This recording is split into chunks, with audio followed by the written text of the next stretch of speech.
46টা কালাম আছে, সম্ভব নাই স্বল্প সময়ে। আমরা সময়সীমা বৃদ্ধির সাথে সাথে এই যে 46টা কালাম দিয়েছে এটাতে অনেক ডিফিকাল্ট আছে। সরলীকরণের জন্য আজকে আমাদের ডেপুটেশন। এই দ্বিচারিতার বিরুদ্ধে আমরা তো সোচ্চার হয়েছি, আরো হবো। আমাদের যে হাজার হাজার লক্ষ লক্ষ ওয়াকফ সম্পত্তি এই কদিনে উমিদ পোর্টালে কখনোই আমরা আপলোড করতে পারবো না। তার যা জটিলতা, তাতে এত বেশি ডকুমেন্ট যা হচ্ছে, লোক উমিদ পোর্টাল কি জিনিস সেটাই জানে না, কিভাবে আপলোড করবে জানে না। এইটা আমাদের জন্য চরম ধোঁকা, এবং যেটা সব থেকে বড় প্রতারণা। অবশ্যই আওয়াজ তো পৌঁছাচ্ছে। 5ই ডিসেম্বর কোনোভাবেই আমরা মেনে নেব না। আজকে আমরা ওয়াকফ বোর্ডে যাচ্ছি, সেখানে ওয়াকফ বোর্ড কি উদ্যোগ নিচ্ছে সেগুলো আলোচনার পরে পরবর্তী পদক্ষেপ দেখানো যাবে। এই দ্বিচারিতার জবাব তো দেওয়া হবে। এই মুহূর্তে আমাদের হাত পা বেঁধে, মুসলমান সমাজকে হাত পা বেঁধে সমুদ্রে ফেলে দিয়েছে। এসআইআর নিয়ে কি অবস্থান আমরা দেখেছি।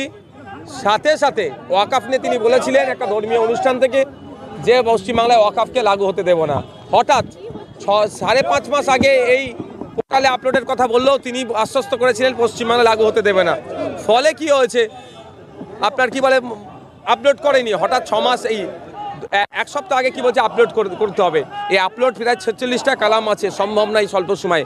আমরা সময়সীমা বৃদ্ধির সাথে সাথে এই যে 46টা কালাম দিয়েছে এটাতে অনেক ডিফিকাল্ট আছে। সরলীকরণের জন্য আজকে আমাদের ডেপুটেশন।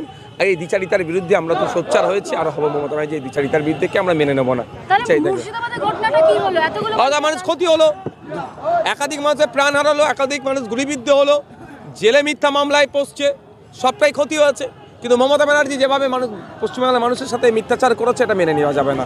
আপনাদের পাশে রয়েছে মমতা বন্দ্যোপাধ্যায়, তাহলে বাংলার মানুষের পাশে নয়, কর্পোরেটদের পাশে আছে। মনে করছে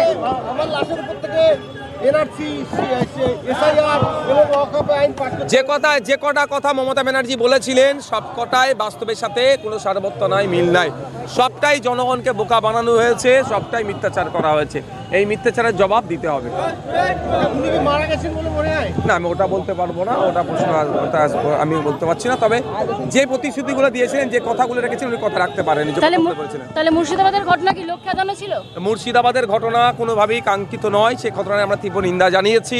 মিথ্যা মামলা একাধিক জনকে অ্যারেস্ট করেছে, তারও নিন্দা জানিয়েছি। সাথে সাথে এটাও বলছি, মমতা ব্যানার্জি যে আশ্বস্ত করেছিল সেই আশ্বস্ত অনুযায়ী পশ্চিমবাংলার মুসলমানরা এখন মাঝ সমুদ্রে আছে। ওয়াকফ সম্পত্তি এখন মাঝ সমুদ্রে।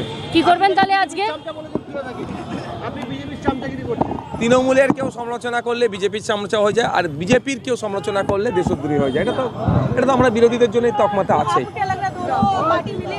बिल्कुल बिल्कुल बीजेपी एक साथ मिल के बंगाल और देश के कॉमन पीपल को वो लोग पूरा पीछे ले जा रहे हैं। 5 তারিখের মধ্যে যে তথ্য তুলতে হবে, কি করবেন? না, এটা এক্সটেন্ড করতে হবে। এটা এক্সটেন্ড করাই আমাদের লড়াই এবং সরলীকরণ দুটো একসাথে।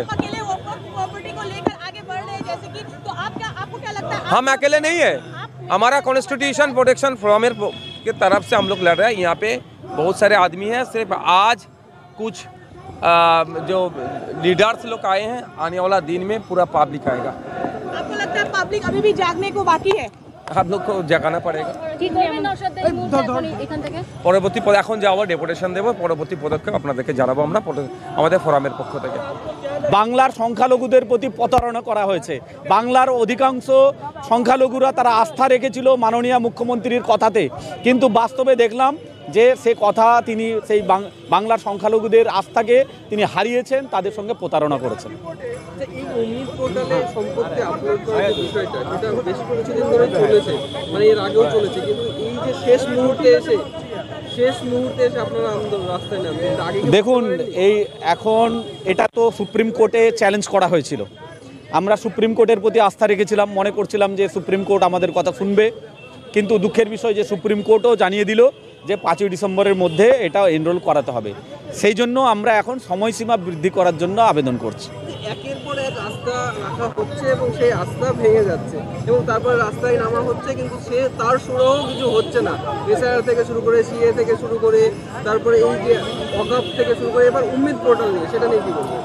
দেখুন, আমরা দেশের জনগণ হিসাবে আমাদের উচ্চ ন্যায়ালয় যেটা আছে, মহামান্য উচ্চ সুপ্রিম কোর্ট, সেই সুপ্রিম কোর্টের প্রতি আস্থা রাখা এটা আমাদের দায়িত্ব। আমরা সেই দায়িত্বকে সামনে রেখেই আমরা আস্থা রাখি। কিন্তু তারপরেও যখন আস্থা থাকে না আমরা রাস্তায় নামি, রাস্তার মধ্য দিয়ে রাস্তা দেখায়, পথই পথ দেখায়, এবং এর সুরাহ হয় না এ কথা বলা ভুল। কারণ আপনি বিশ্বের দিকে একবার তাকালে বুঝতে পারবেন যে মানুষ যখন বারবার দেখবে যে তার আস্থা হারাচ্ছে, সেটা ঠিকঠাক হচ্ছে না, তখন সেই আন্দোলনই একটা রাস্তা বের করবে যে সেটা পরিবর্তন আসবে। তো সেটার জন্য একটু অপেক্ষা করতে হবে, একটু অপেক্ষা করুন। এই আর তো বেশি দিন সময় নেই, কি মনে হচ্ছে এই আন্দোলনের মধ্যে সরকার পর্যন্ত আওয়াজ পৌঁছবে? অবশ্যই আওয়াজ তো পৌঁছাচ্ছে। 5ই ডিসেম্বর কোনোভাবেই আমরা মেনে নেব না। আজকে আমরা ওয়াকফ বোর্ডে যাচ্ছি, সেখানে ওয়াকফ বোর্ড কি উদ্যোগ নিচ্ছে সেগুলো আলোচনার পরে পরবর্তী পদক্ষেপ দেখানো যাবে। হ্যাঁ, এটা তো আমরা খুবই উদ্বেগের সঙ্গে দেখছি যে ওয়াকফ বোর্ডের যে দায়িত্ব, ওয়াকফ বোর্ড সেভাবে দায়িত্ব পালন করছে না, দুটো জগন্নাথ হয়ে আছে, সরকারের তাবেদারি করছে। সরকার যেভাবে বলছে, সরকারের আঙুলে হিলো নেই, এ ওয়াকফ বোর্ড চলছে। কিন্তু আজকে আমরা সেই জন্যই যাচ্ছি যে উনি কি করছেন, কি করবেন, কি করতে পারেন, সেটা বোঝানোর জন্যই আমরা যাচ্ছি। এটা এখনো পর্যন্ত মুখ্যমন্ত্রী আমাদের সঙ্গে যত রকমের প্রতারণা করেছেন, তার মধ্যে সবথেকে বড় প্রতারণা 10,000 মাদ্রাসা দেব বলে মাদ্রাসাগুলোকে ধ্বংস করেছেন, চাকরি দেব বলে চাকরিগুলো বন্ধ করার জন্য ওবিসি ঘোটালা করেছেন, ওয়াকফ সম্পত্তি উদ্ধার করবে বলে ওয়াকফ সম্পত্তি লুট করেছেন, ওনার লোকরা করেছে। আর এখন এই ওয়াকফ আইনে আমাদের আন্দোলন করতে দিলেন না, হুমকি দিলেন যে আমি আছি, এখানে ওয়াকফ আইন লাগু হবে না। আর শেষ বেলায় উনি বললেন ওয়াকফ আইন মেনে নিলাম, উমিদ পোর্টালে যাও, যেমন বলেছিলেন SIR হবে না বলে SIR করার পুরো দায়িত্বই উনি মেনে নিলেন এবং ব্যবস্থা করে দিলেন। তাহলে আজকে আমাদের যে হাজার লক্ষ ওয়াকফ সম্পত্তি এই কদিনে উমিদ পোর্টালে কখনোই আমরা আপলোড করতে পারবো না। তার যা জটিলতা, তাতে এত বেশি ডকুমেন্ট চাওয়া হচ্ছে, লোক উমিদ পোর্টাল কি জিনিস সেটাই জানে না, কিভাবে আপলোড করবে জানে না। এইটা আমাদের জন্য চরম ধোঁকা। এবং যেটা সবথেকে বড় প্রতারণা, অলরেডি আমরা অনলাইনে LR রিপোর্ট খুলে দেখছি আমাদের মসজিদ কবরস্থানগুলো রাজ্য সরকার নিজের নামে করে নিয়েছে। তাহলে এটা কোন আইন বলে হলো? তাহলে এটা তো দিনে ডাকাতি হয়ে গেল। তাই আজকে আমাদের ওয়াকফ ডেপুটেশন আছে, এত তথ্য আমরা দিতে পারবো না, এটা সরল করা হোক, ওয়েবসাইট সহজে যাতে লোক অ্যাক্সেস করতে পারে তার ট্রেনিং দেওয়া হোক, এবং 1 বছর কম করে সময় দেওয়া হোক যাতে আমরা উমিদ পোর্টালে দাখিল করতে পারি ডকুমেন্ট। বাংলার মুসলিম সমাজ দিল্লি থেকে আন্দোলন করে আমি বাংলায় রয়েছি, কিন্তু মুখ্যমন্ত্রী লাস্ট এন্ডে এসে বললেন যে আপলোড করুন, তার সময় তো 5ই ডিসেম্বর পর্যন্ত। এটাই তো প্রতারণা, এটাই তো ধোঁকা। এবং কেউ উমিদ পোর্টালে 5 ডিসেম্বরের মধ্যে নথি দাখিল করতে পারবে না, একজনও পারবে না। যে 36টা ডকুমেন্ট চাওয়া হচ্ছে,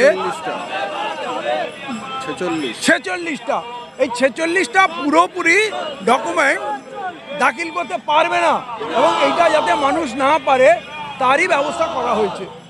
মুখ্যমন্ত্রী বিভিন্ন বিষয়ে SIR বলেন আমি বেঁচে থাকতে করতে দেবো না। না, উনি মারা যাবেন কেন? মারা তো আমরা যাব, আমাদের মরার ব্যবস্থা উনি করে দিয়েছে। দেখুন, একটা মিথ্যাবাদীর তো ছলনার অভাব থাকে না। উনি প্রথম দিন থেকে মিথ্যা কথা বলে আসছেন, এসছিলেন কলমা ওড়না বোরখা দিয়ে, এবং আজকের দিনে দেখুন তার চণ্ডী রূপ আমরা দেখতে পাচ্ছি, হিন্দুত্ববাদী রূপ। অতএব এখনও আমরা যদি চিনতে না পারি তাহলে এটা মানুষের দোষ। উনি বারে ঠকাচ্ছেন, আমরা বারে ঠকছি।